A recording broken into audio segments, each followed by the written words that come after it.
Salah satu hal yang mungkin ya ditanyakan banyak orang itu kan nanti ada yang namanya mantra moksa dan lain sebagainya itu akan dibagikan saat acara di Jakarta itu gitu.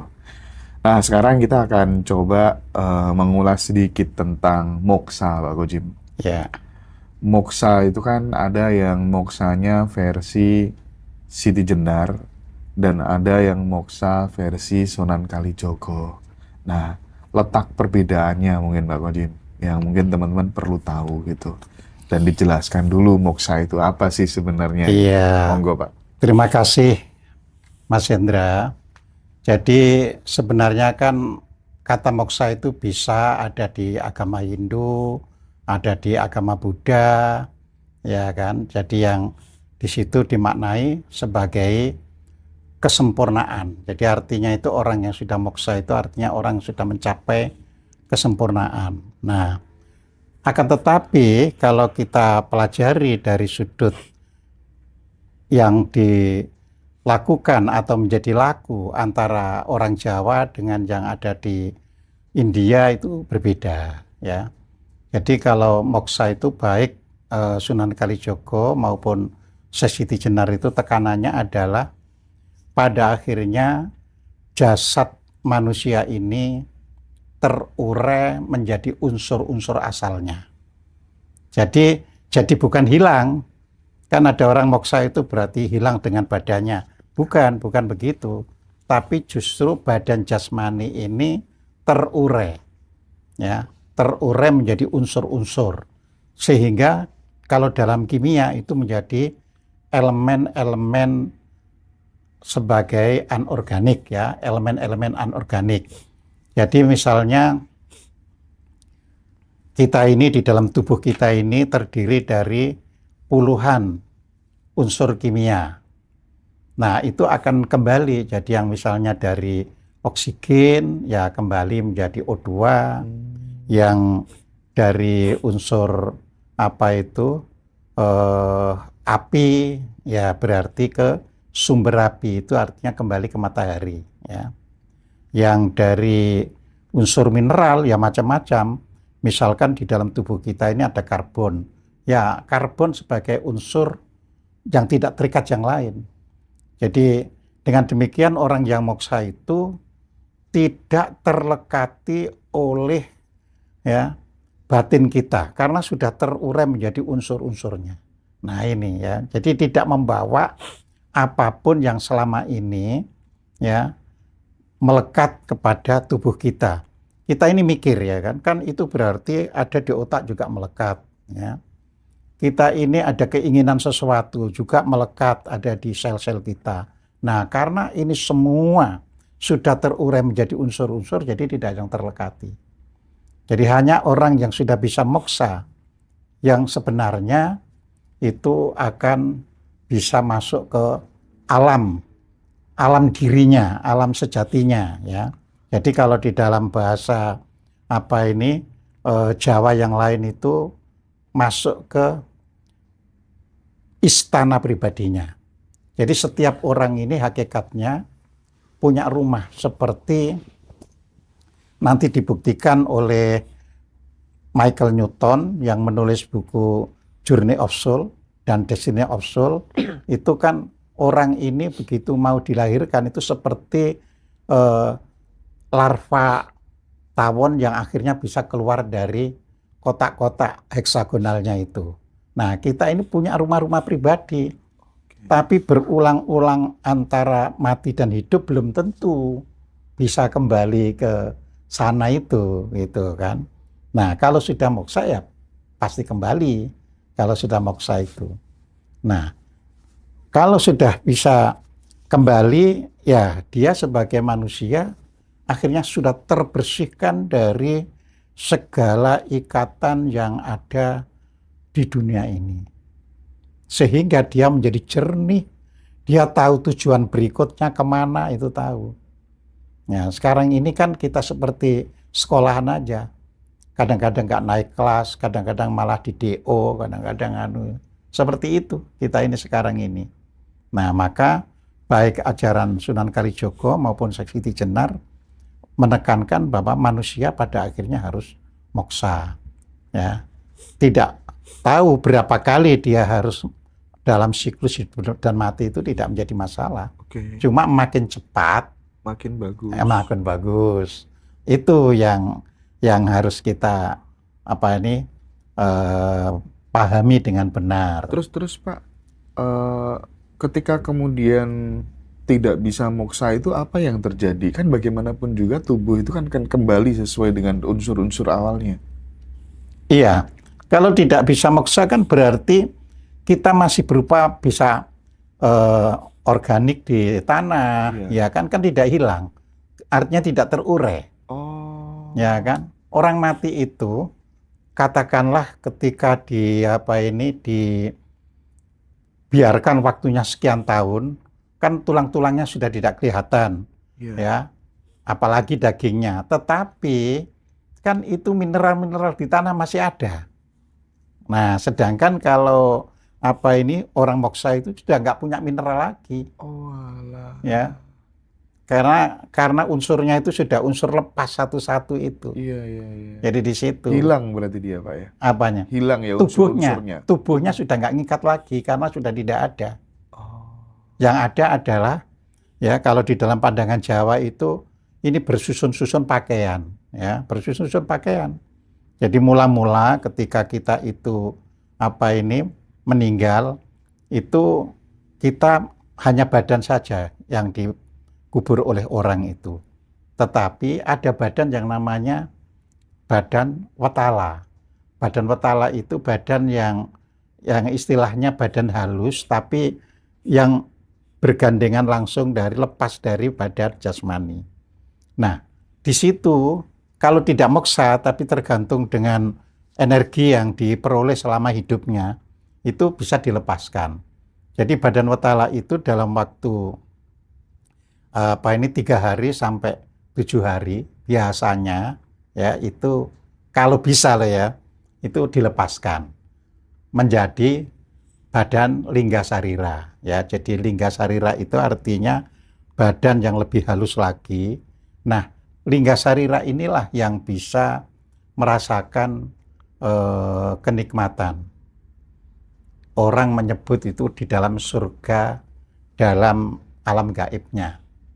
Ya. Tapi kalau kita lihat surga, misalnya kita itu membaca surat Al-Kahfi ya, ayat 29 dan ayat 31 yang waktu yang lalu ketika saya sama Mas Roji itu nyebut keliru menjadi 100 berapa itu ya. Itu ya wajar, kita kan ngomong kadang-kadang itu sebenarnya 29 dan 31 ya.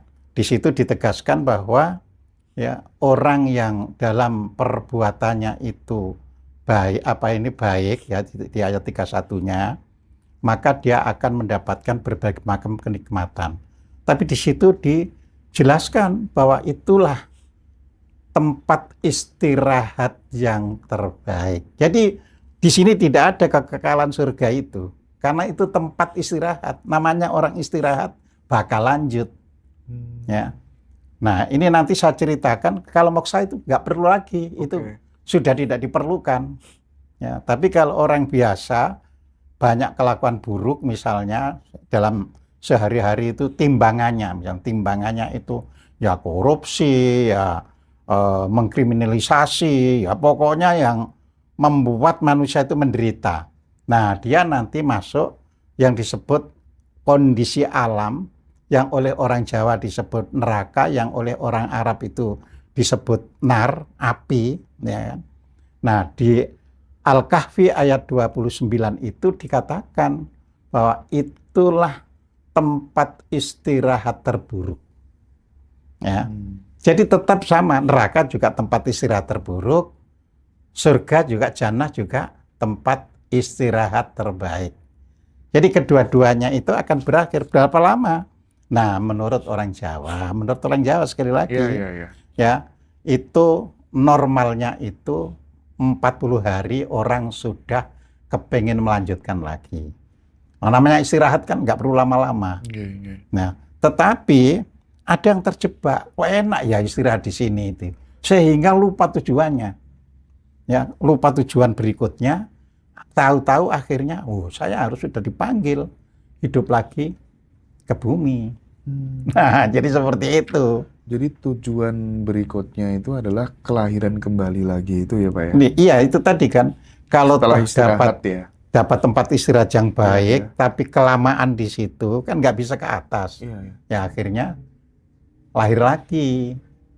Oh, Tapi nggak bisa milih. Sama dengan orang ketinggalan kereta, istirahat, nggak tahu waktu kan gitu kan. nah yang membuat itu terjadi adalah laku kehidupan waktu masih di bumi. Oh iya, laku di bumi. Kan manusia itu tetap ada rekaman pribadinya. Jelek Iya. dan buruk itu tentu kita nggak bisa ngitung-ngitung, aku sudah baik berapa, Iya, iya, aku iya. sudah buruk berapa, Ah, kan nggak bisa kan. Tapi secara mekanisme, kalau timbangan buruknya lebih besar, ya dia masuk yang disebut alam neraka, dan itu tempat istirahat terburuk. Itu yang dikatakan di surat Al-Kahfi ayat 29. Sedangkan kalau timbangannya lebih baik, maka ia berada di tempat istirahat terbaik yang disebut jannah. Ya. Nah, orang beristirahat kan ada yang langsung sadar, aku sudah cukup. Nah, ngelanjutkan. Nah, di situ badan lingga sariranya juga dilepas, karena untuk ke atas harus punya badan sendiri, nggak Oke. bisa. Jadi pertama tadi badan wetala itu sampai sampai waktu 7 hari, makanya ada orang selamatan Oh, alah. 7 hari. 3 Ya. hari, 7 hari, Nah, 40. ini maksudnya yang hidup itu berdoa, semoga energi yang dikirimkan oleh yang hidup itu membantu orang yang sudah meninggal itu, setelah 7 hari dia bisa naik lagi. Iya, iya, iya. Bisa melanjutkan Iya, perjalanannya. nah itu masuk ke alam berikutnya kan, yang namanya kamaloka, orang senang-senang. Ya, sedangkan kalau orang yang kelakuannya buruk, naik dari yang tadi keadaan yang terberat, Iya. naik ke yang lebih ringan, tapi neraka tapi lebih ringan, Iya, lebih iya. ringan. Jadi di situ ya. Nah, kemudian karena sudah dilepas yang namanya badan wetolo dilepas, badan lingga sarira dilepas, tinggal jiwa. Jadi kalau kita nyebut jiwa-jiwa itu di situ. Ya. Nah, sampai dengan jiwa itu masih ada memori tentang sangkut pautnya di bumi. Ya. Maka itu diberi sampai 40 hari. Jadi orang berdoa, mudah-mudahan dia di tempat itu selama 40 hari bisa naik lagi. Jadi di situ, ya kan. Nah, begitu 40 hari naik lagi, tinggal badannya itu sudah jiwa, tapi memori-memori masih ada. Masih, itu tuh masih bisa ingat anak Iya, cucunya. ya, namanya memori kan. Iya, iya, iya. Masih bisa ingat. Nah, sampai dengan hari ke-100, dia harus sudah naik lagi ke berikutnya.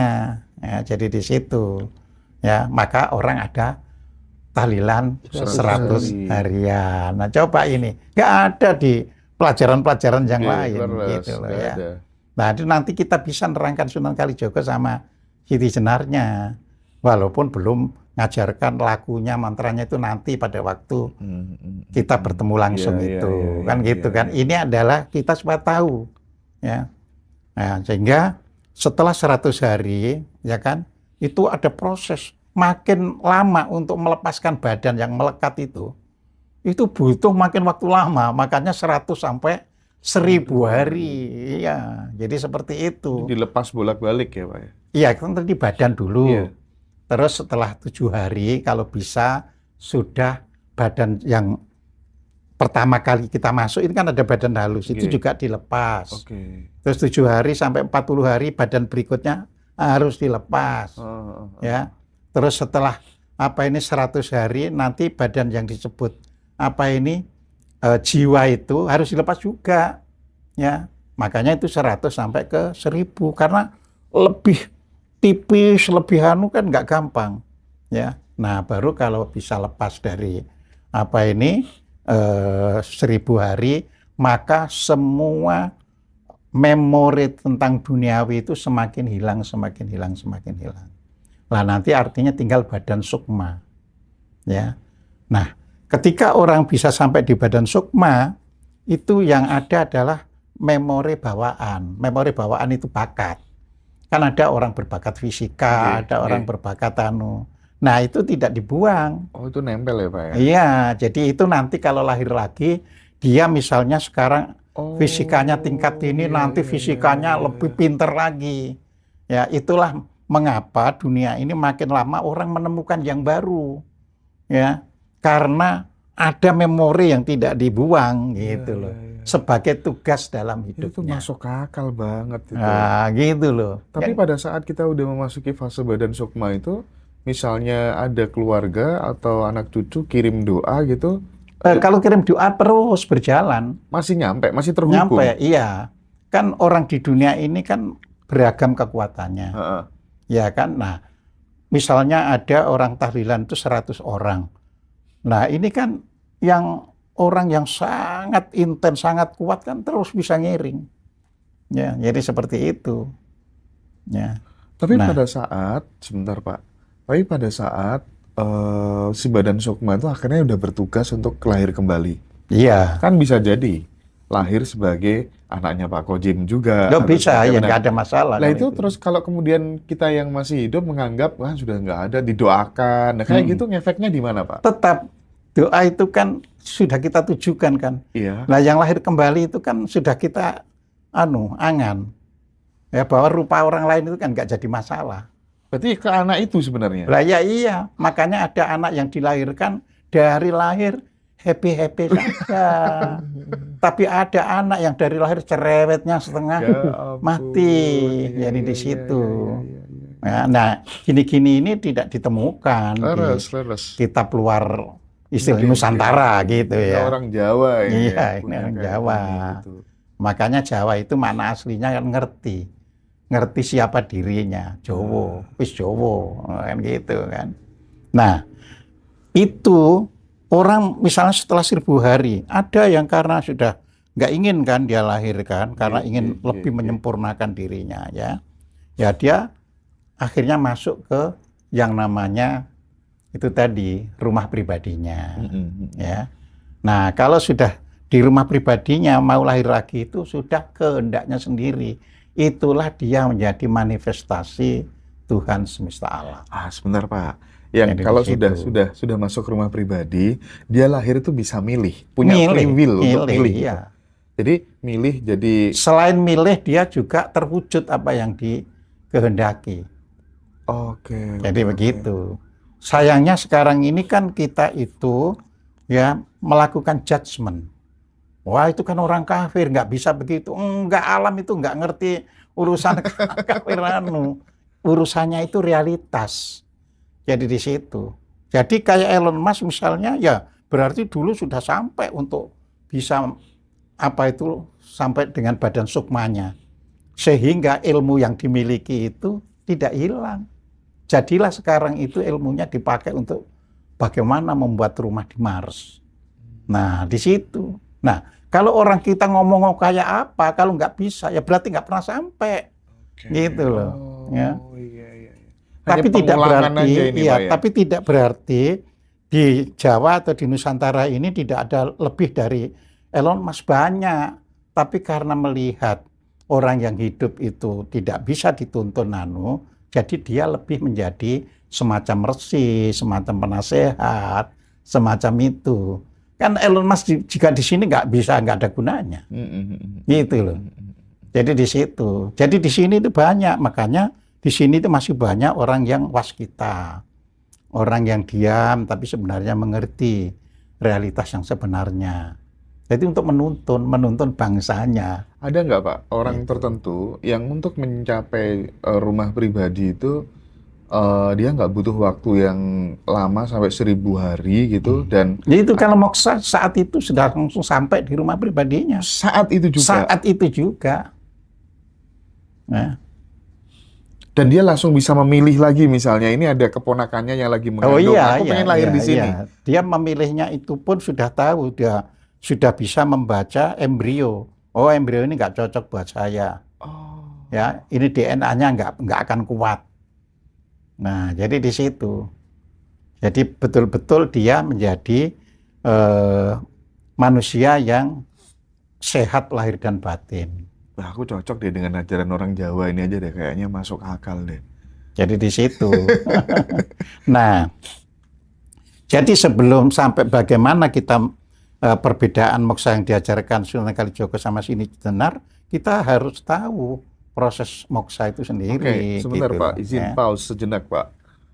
Eh, apa Pak yang apa tuh namanya menjadi prasyarat bahwa seseorang itu ketika kemudian tiada bisa langsung moksa dan dia bisa memilih lahir di keluarga yang sangat dia cintai gitu. Karena kita melihat Pak, meskipun dia bukan ulama, bukan kiai gitu, tapi ada orang yang ya perilakunya biasa-biasa aja setiap hari, mungkin dia tulus dan lain sebagainya gitu ya.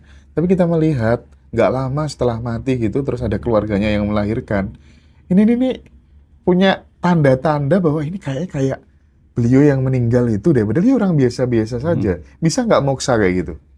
Bukan, kalau itu bukan moksa. Memang orang itu tadi kan meninggal setelah nggak lama, ya Ya. kan.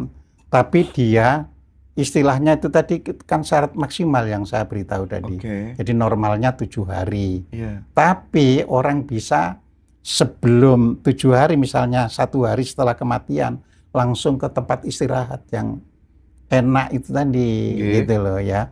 Kan di situ 7 sampai 40 hari. Oke. Tapi kalau dia ini cuma tempat istirahat, aku merasa kuat kok. Ya sudah ditinggalkan.